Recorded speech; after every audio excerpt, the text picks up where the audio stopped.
Bienvenidos a un nuevo análisis a fondo. Hoy vamos a adentrarnos en uno de los rompecabezas más fascinantes que existen. Totalmente. O sea, cómo se desarrolla la personalidad humana a lo largo de toda nuestra vida. Desde la cuna hasta la vejez. Es un viaje larguísimo. Sí. Y para lograrlo tenemos sobre la mesa un material sumamente exhaustivo sobre las famosas etapas del desarrollo psicosocial formuladas por Erik Erikson.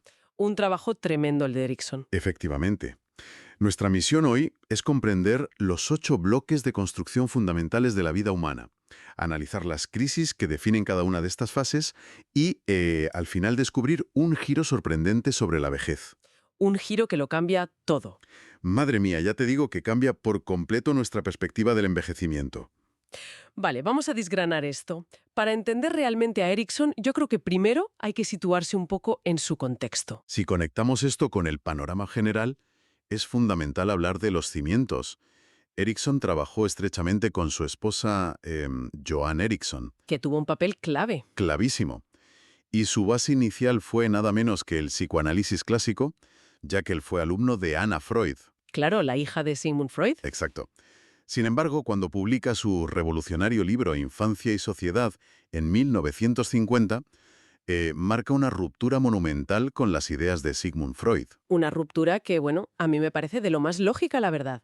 O sea, Freud creía que la personalidad se horneaba casi por completo durante la infancia y la adolescencia. Y lo centraba todo en impulsos muy primarios. Justo. Pero Erikson decidió abrir el objetivo de la cámara, por así decirlo. Empezó a mirar el ciclo vital completo. Hasta el momento de la muerte. Sí, integrando factores que iban mucho más allá de lo biológico. Le dio un peso enorme al entorno social. Esa es precisamente la magia de su enfoque. Erikson argumentaba que el desarrollo es un proceso continuo de negociación. Cada fase de la vida presenta un conflicto específico, una especie de tensión o crisis entre lo que necesitamos psicológicamente y lo que la sociedad o el entorno nos exige en ese momento exacto. Hay una analogía en este modelo que me encanta para visualizar esto. Erikson proponía que viéramos el desarrollo humano como si estuviéramos apilando bloques de construcción de juguete. Una imagen muy gráfica. Mucho. Cada bloque nuevo se apoya directamente en el anterior. Pero, a ver si lo entiendo bien, no hace falta que un bloque esté perfectamente colocado para poder poner el siguiente, ¿verdad? Exactamente. Y fíjate que ese es un detalle crucial. Uno puede seguir cumpliendo años y avanzando en la vida cronológicamente, aunque no haya resuelto bien el conflicto psicológico de una etapa anterior. Ya. El problema es que esa base inestable hace que toda la torre sea vulnerable. Claro, la torre tiembla. Eso es. Si un conflicto no se resuelve con éxito en su momento, esas carencias regresarán en el futuro para pasarnos factura cuando nos enfrentemos a los retos de la vida adulta. Vale, pues entonces empecemos a construir esta torre desde el suelo. El primer bloque corresponde a los bebés menores de 1 año. El principio de todo. Sí, la crisis aquí se define como confianza frente a desconfianza. Y me llama la atención un ejemplo muy cotidiano que da Erikson en el texto. El de señalar con el dedo. Ese mismo. Esos bebés que empiezan a señalar objetos con el dedo para indicar lo que quieren. ¿Por qué un gesto tan simple tiene tanto peso psicológico? Pues porque ese pequeño gesto de señalar es en realidad una primera prueba de fuego. El bebé está lanzando una pregunta existencial gigantesca. ¿Que sería algo así como ¿puedo confiar en el mundo? Exacto. ¿Puedo confiar en el mundo? Cuando los cuidadores responden a ese dedo que señala, proporcionando alimento o atención y seguridad de forma constante, el cerebro del niño empieza a cablearse. Para entender que el entorno es seguro. Efectivamente. Aprende que el mundo es un lugar predecible. Al superar este conflicto, el individuo emerge con una virtud fundamental, que es la esperanza. Claro, pero si esos cuidadores son impredecibles o negligentes o fríos, supongo que la respuesta a esa pregunta existencial es un rotundo no. Y ahí entra la desconfianza. Aunque bueno, Erikson sostenía que un poco de desconfianza es útil para la supervivencia, ¿no? Para no ser unos ingenuos de mayores. Sí, un nivel sano de cautela es necesario. Pero si la balanza se inclina demasiado hacia la desconfianza, el resultado es una persona crónica y profundamente suspicaz. Madre mía, qué responsabilidad. Y con esa base el bebé aprende a caminar y entramos en el terreno de los niños de 1 a 2 años. Una etapa intensa. Pasamos de ser un bebé indefenso a querer controlar nuestro cuerpo. Así es, la crisis evoluciona a lo que Erikson llama autonomía frente a vergüenza y duda. Es la clásica fase en la que los niños quieren vestirse sonos. Y explorar cada rincón de la casa. Y, por supuesto, controlar sus esfínteres. La gran pregunta ahora cambia. Ahora es, ¿está bien ser yo? ¡Qué profundo! Mucho. Y la virtud que está en juego aquí es la voluntad. Pero fíjate que asociar una palabra tan pesada como vergüenza a un niño de 2 años me resulta impactante. Es fuerte, sí. ¿Cómo se genera un sentimiento tan complejo a una edad tan temprana? Se genera a través del delicado equilibrio que deben mantener los padres. Si se sobreprotege al niño, o peor aún, si se ridiculizan sus primeros intentos torpes de hacer las cosas por sí mismo, Se le está enviando el mensaje de que no es capaz. eso es. Y eso siembra una duda profundísima sobre sus propias habilidades. O sea que esto no va solo de aprender a ir al baño. Esto explica a ese amigo adulto que todos tenemos. El que no sabe decidir, Ese. El que se paraliza por completo y duda de sí mismo cada vez que tiene que tomar una decisión mínima en su vida. Viene directamente de este bloque mal encajado. efectivamente. Si las fuerzas de este conflicto no se equilibran, esa tensión reaparece. Por cierto, a esta lucha entre dos polos opuestos, como la autonomía y la vergüenza, Erickson lo llama tensiones bipolares. Tensiones bipolares, vale. Simplemente significa que hay un tira y afloja psicológico entre dos extremos. La mente necesita encontrar un punto medio saludable para poder avanzar. Entendido. Una vez que el niño descubre que tiene cierta autonomía, empieza a usarla. Y eso nos lleva a la etapa de los 3 a los 6 años, donde la crisis es iniciativa frente a culpa. Ya no solo se mueven. Exacto, sino que planean cosas. Empiezan a asumir riesgos. En el texto mencionan cosas como cruzar la calle solos o tirarse por una cuesta con la bicicleta a toda velocidad. Es la fase de la audacia pura. La pregunta existencial cambia a ¿está bien que yo actúe y tome la iniciativa? Y la virtud que florece aquí es el propósito. ¿Cómo reacciona el entorno ante esa frustración? O sea, cómo lo manejan los adultos. Eso es. Si el niño es castigado de forma desproporcionada por intentar cosas nuevas, empieza a experimentar una emoción nueva y muy confusa. La culpa irracional. Sienten culpa por el simple hecho de haber querido hacer algo por sí mismos. Justo. Es una carga terrible. Madre mía, otra pieza suelta que puede arruinarnos de mayores. Pero bueno, asumamos que el niño aprende que está permitido actuar y tomar la iniciativa. Y entonces llega al colegio. Inmediatamente después es arrojado a un escenario mucho más despiadado. Entramos en la franja los 7 a los 10 años. La crisis ahora es laboriosidad frente a inferioridad. Es un cambio de paradigma brutal en la vida de cualquier persona. Totalmente. Hasta ahora el niño era el centro indiscutible de su familia, pero de repente entra en el mundo académico y social. Donde tiene que hacer sumas, dibujar bien, ser rápido en los deportes. Y lo más importante, tiene que hacerlo bien en comparación con los demás. Ya empieza la competencia. Sí, La virtud en juego es la competencia y la pregunta es, ¿puedo desenvolverme en el mundo de las personas y las cosas? es una etapa muy crítica porque la validación ya no viene solo del amor incondicional de los padres, sino de profesores y compañeros de clase. Me imagino que aquí es donde nacen muchos problemas de autoestima. Si un niño se esfuerza, pero sus resultados son ridiculizados o simplemente no alcanzan las expectativas impuestas, el sentimiento de inferioridad debe ser aplastante. Absolutamente. Es el caldo de cultivo ideal para el síndrome del impostón en la edad adulta. Claro. O por el contrario, para el adicto al trabajo que busca desesperadamente demostrar su valor constante. Si superan esta fase con éxito, desarrollan la laboriosidad. Que es aprender a disfrutar del trabajo bien hecho y a ser diligentes. Eso es. Y con toda esa mochila de confianza o de inferioridad a cuestas, llegamos al puente entre la infancia y el mundo adulto. Aquí es donde la cosa se pone realmente interesante. Llega la adolescencia. Hablamos de la franja de los 11 a los 19 años.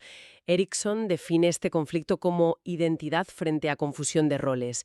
Y a ver, me voló la cabeza descubrir que fue el propio Erickson quien inventó el término crisis de identidad. Es un término suyo, sí. Usamos esa expresión a diario y resulta que viene de este marco teórico de los años 50. Es un concepto que permeó absolutamente toda nuestra cultura. Y tiene todo el sentido porque en esta etapa la pregunta existencial es inmensa. Es ¿quién soy y quién puedo ser?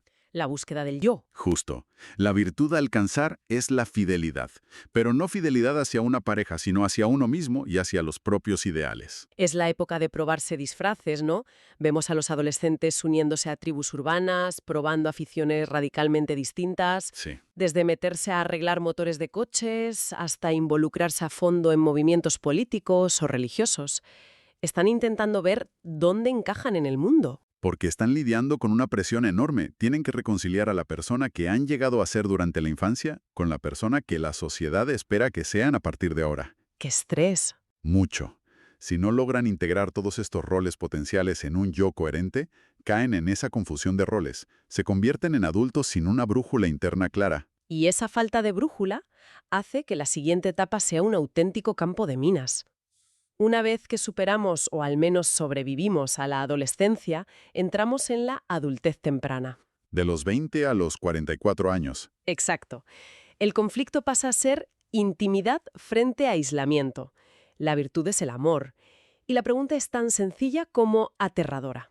¿Puedo amar? Es el momento en el que teóricamente ya tienes una identidad sólida y estás preparado para fusionar tu vida con la de otra persona. Asumiendo los compromisos y sacrificios que requieren las amistades profundas o las parejas. Claro. Pero el riesgo de fracasar aquí es el aislamiento. Y esto ocurre principalmente por un miedo atroz al rechazo. Para algunas personas, el dolor de ser rechazado es tan insoportable que su ego prefiere aislarse por completo antes que arriesgarse. Hay un concepto muy específico en este punto que me parece fascinante y a la vez un poco oscuro: el distanciamiento. Un mecanismo complejo. Erickson lo describe como el deseo de aislar o incluso destruir todo aquello que parece amenazar nuestros propios ideales. ¿Cómo se traduce esto en la vida real? O sea, ¿por qué alguien querría destruir una relación íntima? Pues piénsalo como si fuera un sistema inmunológico emocional hiperactivo. Si en la etapa anterior, en la adolescencia, no lograste formar una identidad verdaderamente sólida, cualquier relación íntima profunda se percibe como una amenaza. Porque sientes que la otra persona te va a absorber. Efectivamente. Sientes que vas a desaparecer o a perder tu esencia. Así que este distanciamiento actúa como un mecanismo de defensa. La persona sabotea la relación, se aleja o aleja a los demás con hostilidad. Simplemente para proteger un yo que en realidad es muy frágil. Exactamente. Fíjate, eso explica muchísimos patrones de autosabotaje en las relaciones. Todo cuadra. Totalmente. Pero supongamos que logramos navegar esas aguas. Establecemos lazos fuertes y pasamos a la siguiente fase de la vida adulta. De los 45 a los 64 años entramos en la etapa de generatividad frente a estancamiento. La conocida crisis de la mediana edad. Esa misma. La pregunta existencial cambia el foco por completo y pasa a ser: ¿puedo hacer que mi vida cuente? El foco pasa del yo al nosotros en un sentido mucho más amplio. La virtud que emerge es el cuidado. El cuidar de otros o del entorno. Si la generatividad se trata de dejar un legado, puede ser criando a la siguiente generación, pero también siendo mentor en el trabajo, creando arte o contribuyendo a mejorar la sociedad. Es la necesidad de sentir que el mundo se beneficia de tu existencia. Justo. Lo cual me hace pensar inevitablemente en la alternativa. Si alguien no logra encontrar esa vía de contribución, la teoría dice que cae en el estancamiento. Un pozo muy oscuro. Me imagino que es ahí donde vemos a personas de mediana edad atrapadas en un egocentrismo absoluto, sintiendo un vacío tremendo y una insatisfacción constante porque no se sienten productivas ni útiles para nadie más que para sí mismas. Esta falta de propósito prepara un terreno muy pantanoso para el final del ciclo vital. Y así es como llegamos a la octava etapa, la adultez tardía, a partir de los 65 años. La recta final. Llega la jubilación, el cuerpo se ralentiza y se produce una revisión exhaustiva de todo lo que se ha vivido. El conflicto es integridad del ego frente a desesperación. Esta etapa me parece de una dureza existencial increíble. La pregunta que uno se hace es: ¿está bien haber sido yo? Un balance de vida. Exacto. Es mirar hacia atrás y juzgar toda tu propia historia. La virtud a alcanzar aquí es la sabiduría. Es el gran momento de la verdad.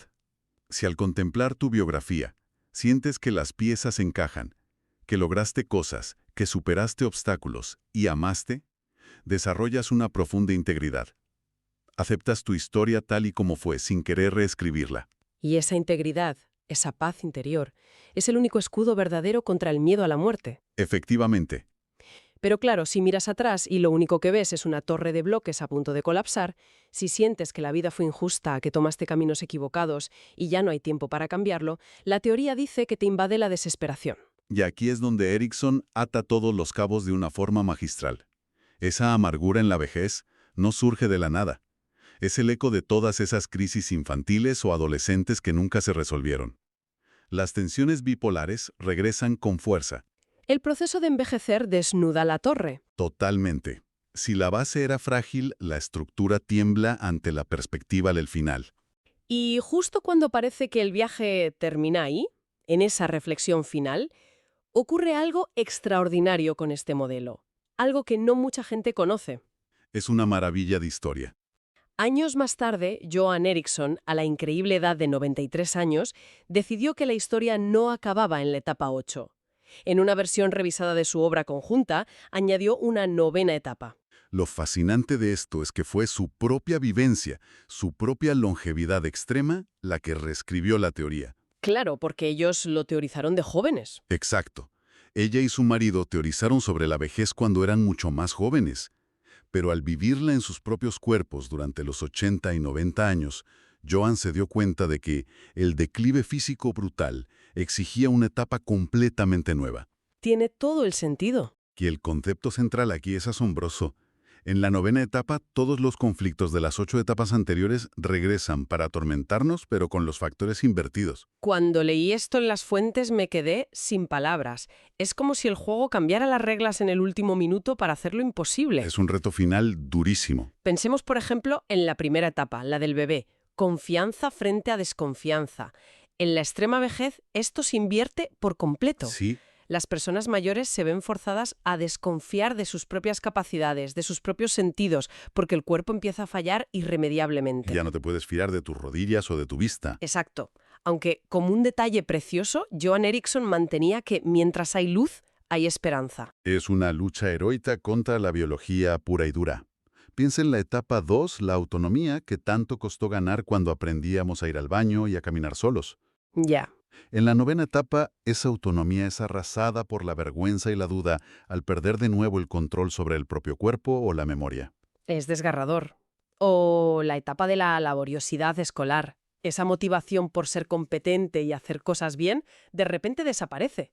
El declive físico te vuelve incompetente para tareas básicas. Hay una frase demoledora que usa Johan Eriksson para describir cómo se sienten muchos ancianos en esta fase. Dice que se sienten como niños pequeños infelices de gran edad. Vaya tela. También menciona que la intimidad que lograste en la edad adulta a menudo se convierte en aislamiento. Pero no por miedo al rechazo como antes. No, sino por la pura privación. Porque tus amigos y seres queridos empiezan a fallecer. Te quedas solo. Incluso la generatividad se ve frustrada porque a los 90 años simplemente no tienes la energía física para cuidar de otros. Y eso te empuja hacia el estancamiento forzado. Y la gran sabiduría, que se suponía que debías alcanzar en la etapa 8, es eclipsada por completo. Claro. Es que es muy difícil mantener una introspección filosófica y pacífica cuando estás sufriendo dolor crónico o pérdida de visión. El foco vuelve a centrarse inevitablemente en la mera supervivencia del día a día. Es una visión muy cruda, pero de un realismo abrumador. Nos recuerda que el desarrollo psicológico y el tremendo desafío de vivir no se detienen jamás. Hasta el último suspiro. Nunca dejamos de crecer o de adaptarnos. Ahora bien, para mantener el rigor del análisis, es importante señalar que este modelo tan estructurado también ha recibido sus críticas a lo largo de las décadas. O sea, no es una verdad matemática inamovible. Desde luego que no. En el ámbito analítico, una de las principales objeciones a la teoría de Eriksson es su indudable sesgo cultural. Claro. Su modelo describe principalmente el camino vital de varones occidentales europeos o estadounidenses de mediados del siglo XX. Es completamente lícito cuestionar si esta secuencia rígida es igual de válida en culturas con otras estructuras familiares o valores comunitarios diferentes. Totalmente. Porque el concepto de éxito o de independencia cambia muchísimo de una cultura a otra. En algunas sociedades el aislamiento no se ve igual que en Occidente. Exacto. Además, en los textos he visto que hay debates sobre si las etapas son realmente tan estrictamente secuenciales. Por ejemplo, ¿acaso la crisis de identidad ocurre exclusivamente en la adolescencia? Eso es muy discutido hoy en día. Muchas personas atraviesan reevaluaciones de identidad fortísimas a los 30, a los 50. Parece un proceso mucho más fluido y menos de casillas estáticas. Y hay otra crítica metodológica muy importante. La teoría es brillante describiendo qué ocurre. Las crisis, las virtudes, los conflictos, pero es bastante vaga a la hora de explicar cómo se resuelven exactamente. Faltan los engranajes. Justo, faltan los engranajes, falta el mecanismo preciso que hace que alguien pase de la duda a la autonomía. Te dice qué pasa, pero no los pasos clínicos para lograrlo. Sí, te da un mapa precioso, pero no las instrucciones paso a paso para salir del laberinto. Efectivamente. Aún así, con todas sus críticas, creo que la relevancia general de este marco es innegable.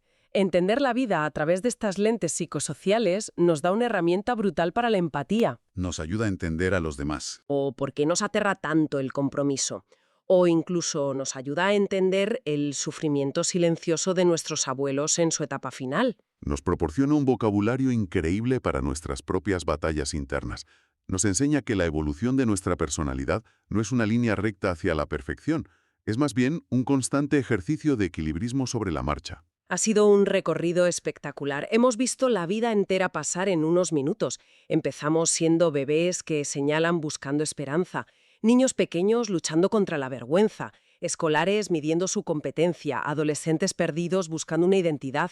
Un viaje completísimo. Hemos visto el terror adulto al rechazo, el deseo inmenso de dejar una huella en el mundo, la mirada sabia del jubilado frente a su propio espejo y esa batalla final y silenciosa de la 9ª etapa contra la fragilidad del propio cuerpo. Es un reflejo profundo y honesto de lo que significa ser humano. Totalmente. Y si conectamos todo esto con el presente de quien nos esté escuchando, creo que hay una pregunta obligada que surge de todo este análisis. A ver.